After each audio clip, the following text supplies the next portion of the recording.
Good morning, কেমন আছো সবাই? আশা করি তোমরা সবাই ভালো আছো, সুস্থ আছো। আমরাও ভালো আছি, সুস্থ আছি। সকালবেলা ঘুম থেকে ওঠার চেষ্টা করলেও জানো তো ঘুম আর ভাঙে না। যাই হোক, অতনু বাজার গেছিলো, বাজারের ব্যাগটা ওখানেই পড়ে রয়েছে, লিচু সব ডাইনিংয়ে ছড়ানো।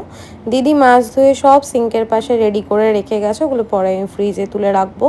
আর এখানে গোপু সোনাকে দেখো ঘুম থেকে তুলে একটা আম হাতে ধরিয়ে দিয়েছে অতনু। যাই হোক, কাজ তো করতে হবে, ইচ্ছে না থাকলেও প্রথমে আগে ঘরটা ঘুরে দেখে নিলাম কি কি কাজ আছে, কোথা থেকে শুরু করব। বেশি কাজ থাকলে না আমি বুঝতে পারি না যে কোথা থেকে আমি শুরু করব। আর সিনটি দেখো কি আরামে ঘুমোচ্ছে, ওকে দেখে না আমার মনে হচ্ছে ওর পাশ দিয়ে গিয়ে আমিও একটু ঘুমিয়ে নিই। যাই হোক, সেটা তো আর হবে না। মাছ বাজারে দেখো চিংড়ি মাছ, ইলিশ মাছ, সব পছন্দের জিনিসগুলো এনেছে।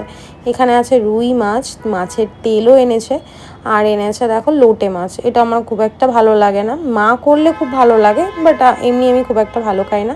আর একটুখানি চিকেন, আর এখানে আছে ভেটকি মাছ আর মাছের মাথা। মাছগুলো সব ফ্রিজে রেখে দিয়ে তারপর আমি বসলাম বাজারের ব্যাগ গোছাতে। দেখো সেই একঘেয়ে পটল, কুমড়ো, ঝিঙে আর ভাল লাগে না। আমার একটাও পছন্দের সবজি আনেনি, যদিও পটল ভাজাটা আমি খাই, বেগুন ভাজা আমি খাই না। কোনো কিছুই ভাজাভুজি আমি খুব একটা ভালো খাই না। লেবুগুলো দেখো, এটা পাতি লেবু না গন্ধরাজ লেবু, প্রথমে বুঝতে পারছিলাম, তারপর অতনুকে জিজ্ঞেস করায় ও বললো এগুলো পাতি লেবু। আমি এর আগে কখনো এত বড় বড় সবুজ সবুজ পাতিলেবু দেখিনি। আর নিয়ে এসছে লঙ্কা, এগুলো সব গুছিয়ে রাখবো আলাদা আলাদা করে, যখন যেটা দরকার তখন সেটাই যাতে হাতের সামনে পেয়ে যায়। দিদির তাহলে একটু সুবিধা হয়। আর ঘুম চোখে কী বলো তো, বাজার না অত ঘেটে ঘুটে বের করে দিতে ইচ্ছা করে না, হাতের সামনে থাকলাম তুলে বের করে দিলাম। আর আমার পছন্দের সবজি হচ্ছে কাঠি কচু। আমার মা খুব সুন্দর একটা তরকারি রান্না করে। দুপুরের লাঞ্চে হয়েছে ডাল, উচ্ছে ভাজা, কাঁকরোল ভাজা, ভাজাভুজিই আমাদের বাড়িতে বেশি হয়। আলু ভাজা, আলু ভাজাটা দিদি কেন করেছে আমি জানি না।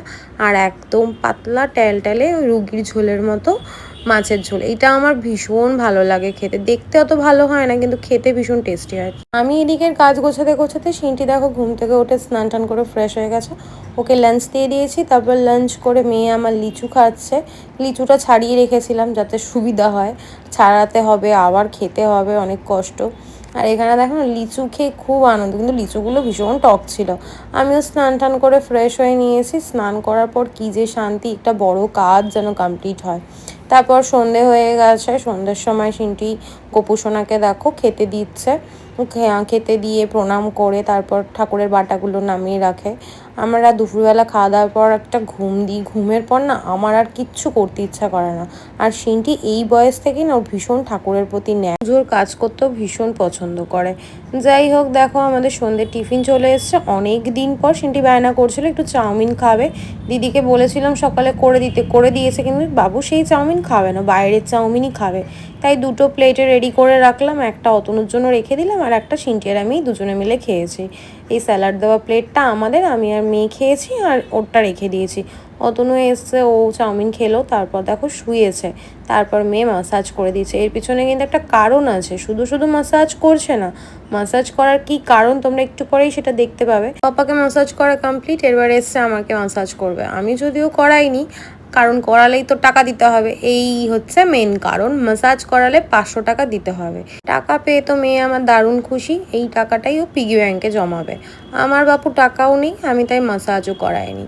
যাই হোক, আজকের ভিডিওটা কেমন লাগলো অবশ্যই কমেন্ট করে জানিও। তোমরা সবাই ভালো থেকো, সুস্থ থেকো। অতনু ফোন নিয়ে ব্যস্ত, আমি আর সিনটি এখন শুয়ে শুয়ে দেখবো টিভি। ব্যাস, আর কিছু করার নেই, তাই তোমাদের সঙ্গে শেয়ার করার মতো কিছু নেই। সারাদিন প্রচুর কাজকর্ম করেছি, আর ভালো লাগছে না, ক্লান্ত হয়ে গেছি। সিনটি এখন আমাদের নীলুকে খেতে দিচ্ছে, তারপর শুয়ে পড়বো। তো চলো আজকের মতো টাটা।